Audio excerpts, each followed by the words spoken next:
Hi, well, this is a short screencast for revision purposes for Independent Colleges Dublin for CIMA E1 for November 2014. And in this particular screencast, we're going to take a quick look at PEST, the PEST model. And you'll probably be familiar with this from your current studies or indeed past studies. And I think the first sort of port of call here is to clarify exactly what PEST is. Now, PEST is a scanning tool. What PEST enables us to do is to scan a particular environment. At E1 level, that may well be an environment that is overseas. Perhaps a company is looking to expand into another country. So really what we're required to do with the PEST model is to take each of these headings and to really perhaps analyze a particular scenario and just to pick out points that are relevant under political, economic, social and technological. Okay, so if we take just a quick look down at the factors, what you'll see is that the items that are included within this particular slide fairly straightforward. So you see on the under the political or legal factors just the sort of things that may impact upon a particular company's thinking in terms of whether or not the environment is favorable or not. So for example, employment law, which is often a very, very complex law, that may impact upon the company's HR policies, for example. Or indeed tax, it may well be that the regime that they're looking into or the environment that they're looking into may have a fairly burdensome tax environment, and that may be off-putting for them. Okay. On the economic side, you often find there's a little bit of a crossover between the sort of political, legal, and indeed economic factors. In the main, the economic factors would be specific to really stability. In other words, the degree to which the particular country, let's say, is stable. So, for example, one of the questions that you would ask is, is there growth or is the economy stagnating? Other factors, as you'd expect under the economic sort of banner, are things like the exchange rate and its stability, and indeed interest rates. Okay.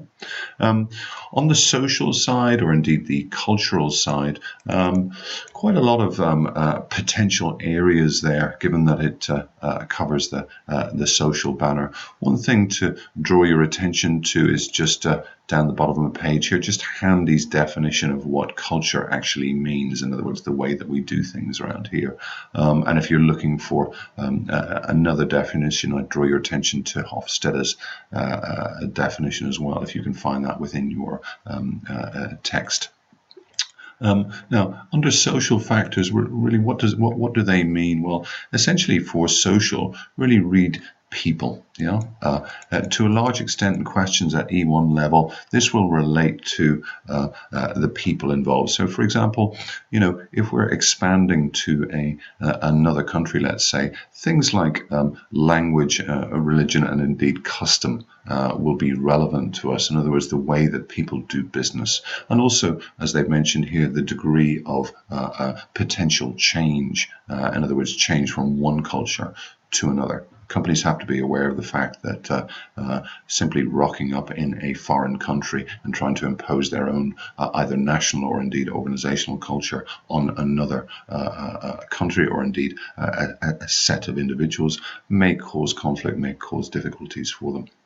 Over and above that, also under the heading of culture, is just really demographic factors. So, for example, if you see an entity that's expanding abroad, perhaps that they would want to have a fix on perhaps customer demand, perhaps even average age, or indeed family structure. Those may be things that impact upon the degree to which they think that they can market their product or service. So these demographic factors may be important, and that's just the sort of phrase or word that you would need to mention if you were doing a written question on PEST. Technological side, probably more straightforward, because you would generally associate sort of developments in IT with the technological side. But do note that outside of IT, infrastructure may also be important where a company is looking to expand abroad. And what I mean by that is perhaps the transport network, the road network, and the accessibility in various areas of the country. But I would have thought that the main one is IT, in other words, developments in IT or in the technical capability of the particular environment or indeed country that the company is looking to enter into or indeed to scan.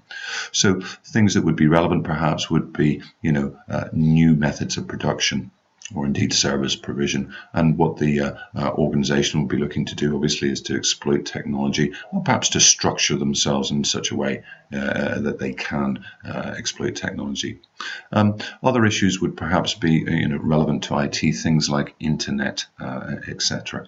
That's particularly important, as you would expect, with the advances in globalization worldwide. Okay, so that's really a very short introduction to PEST and how it would be used. Again, what we're looking to do is to really use those headings to scan an environment in some way. And I would have thought that the most common form along E1 or indeed the E stream is where a company perhaps is looking to scan a foreign environment and to see whether or not entering into that environment in a business sense makes sense. Okay, hope that's been helpful, and good luck with your studies.